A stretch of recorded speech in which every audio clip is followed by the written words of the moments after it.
வணக்கம். ஸ்ரீ காளியம் சரணம். ஸ்ரீ காளியம்னே போட்டு நான் உங்கள் அன்பு நண்பன் கார்த்திக் ரகுராம். இன்னைக்கு நம்ம பார்க்க போறது பாத்தீங்கன்னா வைகுண்ட ஏகாதசி விரதம்ங்க. அதாவது 3 நாட்கள் அனுசரிக்கக்கூடிய விரதம், விரதத்திலேயே மிக முக்கியமான விரதம் என்று அழைக்கக்கூடிய இந்த வைகுண்ட ஏகாதசி விரதம்னா என்ன?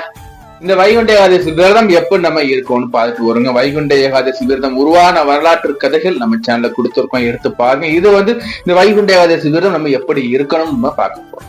அதாவது இந்த வைகுண்ட ஏகாதசி விரதம் நம்ம பார்க்கறதுக்கு முன்னாடி நீங்க பண்ண வேண்டியது ஒன்னே ஒண்ணுதான். உங்களுடைய விலை மதிப்பு இல்லாத பொண்ணாலும் சப்ஸ்கிரைப் பட்டனை கிளிக் பண்ணி விடுங்க. அதே மாதிரி நம்ம சேனல்ல உங்க ஃப்ரெண்ட்ஸ் உறவினரோட ஷேர் பண்ணுங்க. நம்ம சேனல்ல பாத்தீங்கன்னா அனைத்து விதமான பயிற்சி பலன்கள் கொடுத்திருக்கோம், எடுத்து பாருங்க. ராகுகேது பயிற்சி, சனி பயிற்சி, குரு பயிற்சி சொல்லிட்டு அனைத்து விதமான பயிற்சி பலன் பரிகாரங்களோட நான் கொடுத்துருக்கேன், எடுத்து பாருங்க.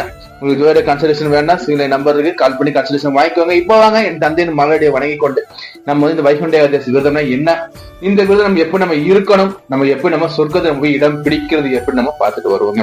பொதுவாக அந்த வைகுண்ட ஏகாதசிங்கிறது பாத்தீங்கன்னா நம்ம மகாவிஷ்ணுவுக்கு நம்ம இருக்கக்கூடிய விரதமாக இந்த வைகுண்ட ஏகாதசி, வைகுண்ட வாசன் சொல்லக்கூடிய அந்த சீனிவாச எம்பெருமானுக்கு நம்ம இருக்கக்கூடியதுங்க.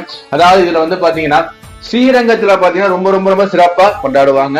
இந்த ஸ்ரீரங்கத்துல பாத்தீங்கன்னா இந்த எம்பெருமான் பாத்தீங்கன்னா முதல் நாள் மோகினி அவதாரம் இருக்கும். அடுத்த நாள் சொர்க்க வாசல் திறப்பு அங்க இருக்குங்க. இது ஸ்ரீரங்கம் தான் போய் வழிபாடு பண்ணா அப்படி இல்லைங்க. உங்களுக்கு உங்க வீட்டுல இருந்து நீங்க இந்த வழிபாடு பண்ணலாங்க. அது நம்ம இவ்வளவு ஃபுல்லா தெளிவா நம்ம பார்ப்போம். அதே மாதிரி ஃபர்ஸ்ட் இன்ட்ரோ கொடுத்துறேன். அதாவது வெங்கடேச பெருமாள், சீனிவாச பெருமாள் இருக்கு. ரொம்ப ரொம்ப பழமையான ஆலயம் எடுத்து பார்க்கும்போது ஸ்ரீரங்கத்துல இருக்கக்கூடிய அந்த எம்பெருமானோட சந்நிதி தான். இங்க பாத்தீங்கன்னா இந்த ஸ்ரீரங்கத்துல இருக்கக்கூடிய பெருமாளுக்கு மோகினி அவதாரம் இருக்கும் முதல் நாள். அடுத்த நாள் பாத்தீங்கன்னா பரமபதம் சொல்லக்கூடிய அந்த சொர்க்க வாசல் திறப்புகள் இருக்குங்க.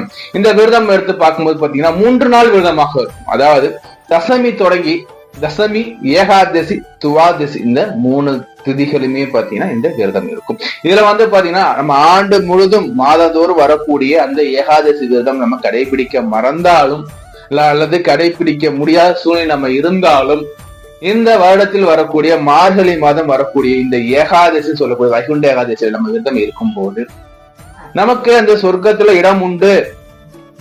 இந்த சொர்க்கத்துல இடம் உண்டு. இந்த ஒரு ஆண்டு காலம் நம்ம ஏகாதசி இருந்த அந்த பலனை நமக்கு இந்த ஆண்டுல வரக்கூடிய மார்கழி மாதம் வரக்கூடிய இந்த ஏகாதசி இருக்கும் போது உங்களுக்கு அந்த ஒரு வருடத்துக்கு நீங்க என்ன பலனோ அந்த பலனை உங்களுக்கு எம்பெருமான் அருள்வார் என்றது நிதர்சனமான உண்மை. அதே மாதிரி இந்த வைகுண்ட ஏகாதசியில நம்ம அந்த விரத தினங்கள் நம்ம சொல்றோம், நோட் பண்ணி வச்சுக்கோங்க. இந்த வைகுண்ட ஏகாதசி பாத்தீங்கன்னா என்னைக்கு நம்ம தொடங்குன்னு பாத்தீங்கன்னா 9ஆம் தேதி அன்னைக்கு மதிய உணவால் நிறுத்திக்கோங்க. 9ஆம் தேதி மதிய உணவை மினிமம் ஒரு குறைஞ்சது 1 மணிக்குள்ளேயே